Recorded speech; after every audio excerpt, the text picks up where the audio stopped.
KT. Kumar ಅವರ ನೇತೃತ್ವದಲ್ಲಿ ಒಕ್ಕಲಿಗ ಸಮುದಾಯದ ಸಂಘ ಸಂಸ್ಥೆಗಳ ಮುಖ್ಯಸ್ಥರು ಹಾಗೂ ಸಮುದಾಯದ ಹಿರಿಯರು ಹಾಗೂ ಎಲ್ಲರೂ ಸೇರಿ ಜನರಲ್ ಬಾಡಿ ಮಾಡುತ್ತಿದ್ದಾರೆ. ಅದಕ್ಕೆ ಅಭಿನಂದನೆಗಳನ್ನ ಸಲ್ಲಿಸಿ ಮತ್ತೆ ಜನರಲ್ ಬಾಡಿಯಲ್ಲಿ ಹಲವಾರು ತಿದ್ದುಪಡಿಗಳು ತರಬೇಕು ಅಂತೇಳಿ ವಿಭಾಗಗಳ ಸದಸ್ಯರ ಆಧಾರದ ಮೇಲೆ ಇದನ್ನ ಮಾಡಬೇಕು ಅಂತೇಳಿ ನಿಮಗೆ ಮನವಿ ಕೊಟ್ಟಿದ್ದಾರೆ.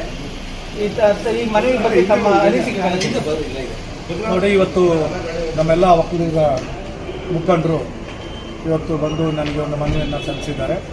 ಬೆಂಗಳೂರು ನಗರ, ಬೆಂಗಳೂರು ಗ್ರಾಮಾಂತರ, ಬೆಂಗಳೂರು ದಕ್ಷಿಣ ಜಿಲ್ಲೆಯನ್ನಾಗಿ ಮಾಡಬೇಕು ಅಂತೇಳಿ ಮನವಿಯನ್ನು ಮಾಡಿದ್ದಾರೆ. ನಾವು ಇವತ್ತು ಬೈಲಾ ತಿದ್ದುಪಡಿ ಮಾಡೋದ್ರ ಮುಖಾಂತರ ಇವತ್ತು ಸರ್ವ ಸದಸ್ಯರ ಸಭೆಯನ್ನು ನಾವು ಈ ಮಾರ್ಚ್ 29ನೇ ತಾರೀಕು ಏನು ಭಾನುವಾರ ನಾವು ಕರೆದಿದ್ದೀವಿ. ಇವತ್ತು ಪತ್ರಿಕಾ ಪ್ರಕಟಣೆ ಕೂಡ ಬಂದಿದೆ.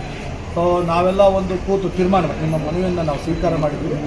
ನಿಮ್ಮ ಮನವಿಗೆ ನಾವು ನಮ್ಮೆಲ್ಲ ಸರ್ವ ಸದಸ್ಯರ ಸರ್ವ ಸದಸ್ಯರು ಎಕ್ಸಿಕ್ಯೂಟಿವ್ ಕಮಿಟಿ ಏನಿದೆ ನಮ್ಮದು, ಆ ಸಭೆಯಲ್ಲಿ ಈ ಒಂದು ಇದು ಪ್ರಸ್ತಾವನೆ ಮಾಡಿ ಈ ಒಂದು ವಿಷಯವನ್ನು ಪ್ರಸ್ತಾವನೆ ಮಾಡಿ ನಾವು ಅದನ್ನು ಏನು ತೀರ್ಮಾನ ಮಾಡಬೇಕು ಅನ್ನೋದನ್ನು ನಾವು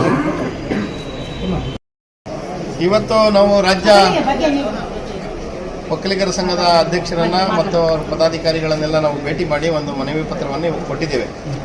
ನಮ್ಮ ಹಿರಿಯ ಮುಖಂಡರಾದಂಥ ಅಂದನಪ್ಪನವರು ಮತ್ತು ನಮ್ಮ ಎಸ್ ಗೋವಿಂದೇಗೌಡರು, ಅನ್ಸೂಯಮ್ಮ, ಹಾಗೆ ನಮ್ಮ ಲಕ್ಷ್ಮಣಗೌಡರು, ಕಾಡೇಗೌಡರು, ಮಂಜುನಾಥ್ ರೆಡ್ಡಿ, ನಮ್ಮ ಯೋಗೇಶ್ ಹಳ್ಳಿಕಾರ್, ಹಾಗೆ ನಮ್ಮ ನಾಡಪ್ರಭು ಕೆಂಪೇಗೌಡ ನಾಗರಾಜ್ ಅವರು, ಈಶ್ವರವರು, ಹಾಗೆ ಶಶಿ ಭಾಗ್ಯಮ್ಮ ಮತ್ತು ನಮ್ಮ ಹೇಮಲತಾ ಅವರು, ಸಂತೋಷು, ನಮ್ಮ ಎಲ್ಲ ನಮ್ಮ ಸಮುದಾಯದ ಹಿರಿಯ ಮುಖಂಡರೆಲ್ಲ ಸೇರಿ ಇವತ್ತು ನಾವು ಬೆಂಗಳೂರು ಭಾಗದ ಒಕ್ಕಲಿಗರ ಸಂಘದ ನಿರ್ದೇಶಕರನ್ನು ಜಿಲ್ಲಾ ಪ್ರಾತಿನಿಧ್ಯವಾಗಿ 3 ಜಿಲ್ಲೆ ಆಗಿರೋದ್ರಿಂದ ಜಿಲ್ಲಾ ಪ್ರಾತಿನಿಧ್ಯವಾಗಿ ವಿಭಜಿಸುವ ಮುಖಾಂತರ ಜಿಲ್ಲಾ ಪ್ರಾತಿನಿಧ್ಯವಾಗಿ ಮಾಡಬೇಕು, ನಿರ್ದೇಶಕರನ್ನು ಮತ್ತು ಸದಸ್ಯರಿಗೆ ಅನುಗುಣವಾಗಿ ನೇಮಕ ಮಾಡಬೇಕು ಅಂತ ಹೇಳಿ ನಾವು ಮನವಿಯನ್ನು ಕೊಟ್ಟಿದ್ದೇವೆ. ಮಾನ್ಯ ಅಧ್ಯಕ್ಷರು ಮನವಿಯನ್ನು ಸ್ವೀಕರಿಸಿ ಆಯಿತು ನಾವು ಇದನ್ನು ತಮ್ಮ ಕಮಿಟಿಯಲ್ಲಿ ಇಟ್ಟು ಅದನ್ನು ನಾವು ಪರಿಶೀಲಿಸ್ತೀವಿ ಅಂತ ಹೇಳಿದ್ದಾರೆ. ನಾವು ಅಭಿನಂದನೆ ಸಲ್ಲಿಸ್ತೇವೆ.